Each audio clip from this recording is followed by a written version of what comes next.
I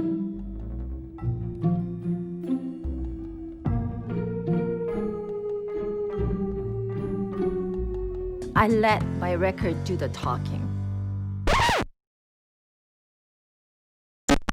Tonight, the debate for California's 48th Congressional District. Welcome to the 48th Congressional District debate. I'm your host, Jason Alexander. 2 years ago, wow, 2 years ago. Okay, 2 years ago, we came together for one of these debates. And I know you'll agree, it's great to be here again to ask questions of our candidates, especially our new Congressman, Harley Rouda. I want to start today with the topic on everyone's mind, COVID-19. Congressman Rouda, please tell the viewers about your stance on combating the COVID-19 crisis.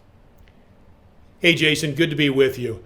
Look, it's pretty clear what we need to do. We need to wash our hands. We need to use hand sanitizer. We need to maintain physical distancing when we can. And when we can't or we're outdoors, wear a mask. Why? Because it saves lives and saves livelihoods. The best opportunity for us to get the economy back in full force is for us to follow these simple guidelines. And I can't think of anything more patriotic than wanting to help our fellow citizens survive the pandemic, both economically and health-wise. So, follow those rules and we'll get back to normal sooner than later. Supervisor Steele? Interesting on CDC guidelines, they actually updated once since April 3rd. Don't put masks on dogs or, your pets. Means this is species discrimination because, you know what? If it's not healthy for the dogs, it's not healthy for us to wearing it. Okay. Well, since we're on the topic of discrimination, Congressman Rouda promised in 2018 that he would sign the Equality Act as his first action in Congress. Harley, did you fulfill that promise?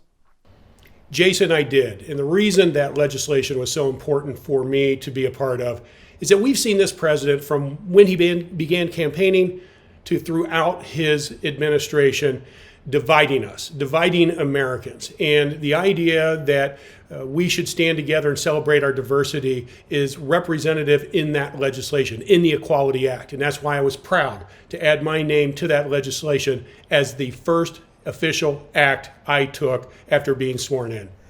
Supervisor Steele, do you agree with Congressman Rouda on the Equality Act, or how would you go about addressing LGBTQ discrimination?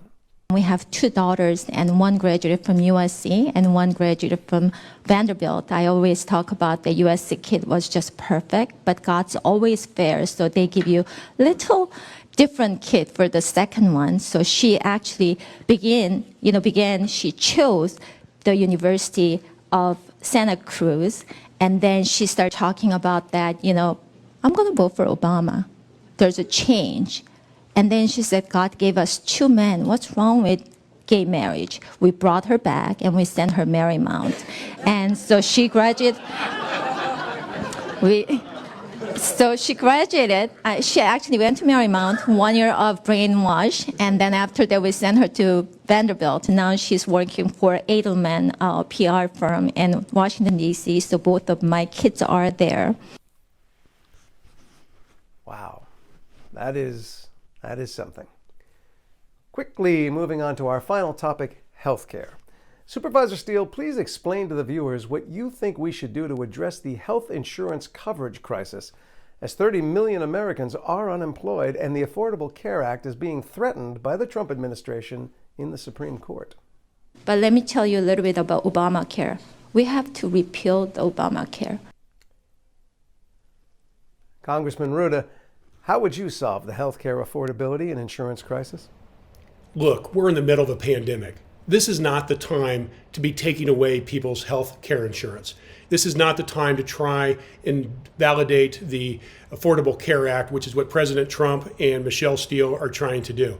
This is the time to stand by our fellow Americans and make sure they have the protections that they deserve, that they need to be able to survive this pandemic. And that's why I support Joe Biden's plan to open up Medicare and allow people to buy into it, individuals, families, small businesses, while maintaining the private insurance market. If we do that, we can make sure all Americans have health care they can afford. Well, that's about it, folks. Thank you, everyone, for taking time out of your busy schedules this evening. And remember, none of this makes any difference unless you vote. Until next time, stay safe out there.